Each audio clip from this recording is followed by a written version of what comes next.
गृह मंत्री अमित शाह बिहार दौरे पर है, जहां पर किशनगंज में आजादी के अमृत महोत्सव कार्यक्रम को संबोधित कर रहे हैं। दाहिने हाथ से बाया हाथ काट दिया कि अब एक निकम्मा हो गया मेरा हाथ, भारत माता के काम में नहीं आएगा और लड़ता रहा और अंतिम सांस तक देश को आजाद कराने का प्रयास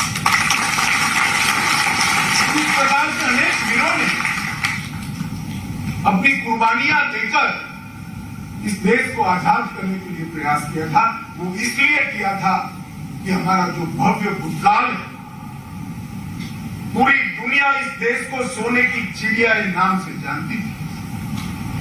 तक्षशिला, विक्रमादित्य और नालंदा में विश्व भर के लोग मेडिकल साइंस, इंजीनियरिंग की तकनीक, वेद, उपनिषद और विश्व भर की भाषाओं का व्याकरण पढ़ने के लिए आते थे।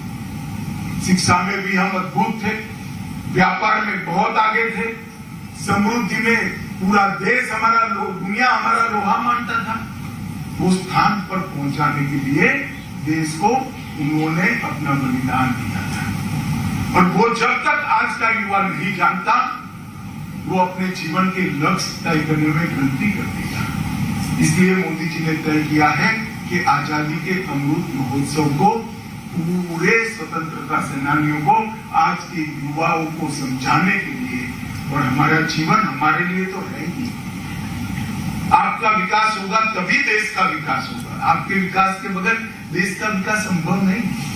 मगर क्या साथ में हम कुछ ऐसा कर सकते हैं जिससे देश को महान बनाने की ये प्रक्रिया में और तेजी आए, और गति आए।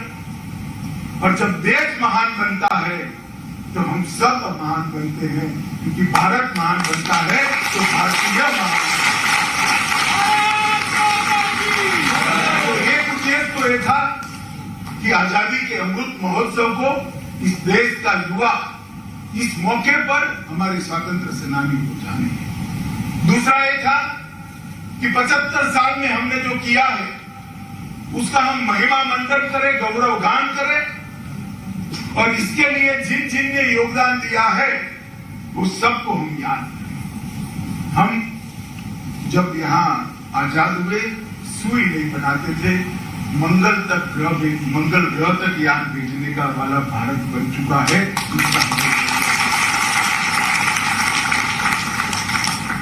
ये जो 75 साल की यात्रा हुई, और जो कहते थे कि हम बिखर जाएंगे, उनसे भी ज्यादा मजबूत लोकतंत्र, हमारे लोकतंत्र की जड़ें पाताल से भी गहरी चली गई है।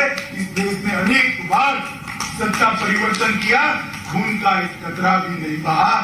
किसी को चुना, नहीं चुनकर आए वो चले गए, चुनकर आए वो बैठ गए और शासन करने लगे। पूरी दुनिया में हमने मिसाल कायम की। हमने देखे हैं सत्ता परिवर्तन, पूरी नस्ल खत्म होता ही हुआ। भारत में जब जब सत्ता परिवर्तन हुआ, खून का एक कतरा भी नहीं हुआ। हमने लोकतंत्र की हमारी जड़ों को पाताल से गहरा करने का काम किया है। इसका महिमा मंडन करना 75 साल की सिद्धियों का, और तीसरा 75 साल से 100 साल 2047 में देश के जब आजादी की शताब्दी मनाई जाएगी, तो 75 साल से 100 साल एक अमृत काल के लिए क्या करेंगे? अमृत काल में हर क्षेत्र के अंदर देश कहां होगा ये लक्ष्य तय करना है। मेडिकल साइंस में हम कहां खड़े होंगे? अंतरिक्ष के विज्ञान में हम कहां खड़े होंगे? हमारी पुरानी संस्कृति को फिर से पुनर्जीवित कर विश्व में सम्मान दिलाने के लिए हम कहां खड़े होंगे? हमारी भाषाओं का संरक्षण और संवर्धन को बढ़ाने के लिए हम कहां खड़े होंगे 100 साल के बाद? देश का अर्थतंत्र 100 साल में क्या दुनिया में एक नंबर का अर्थतंत्र बन सकता है? देश की सेनाएं इतनी आधुनिक और मजबूत बन सकती है कि कोई हमारे देश के सामने टेढ़ी आंख से नजर डालने की हिम्मत।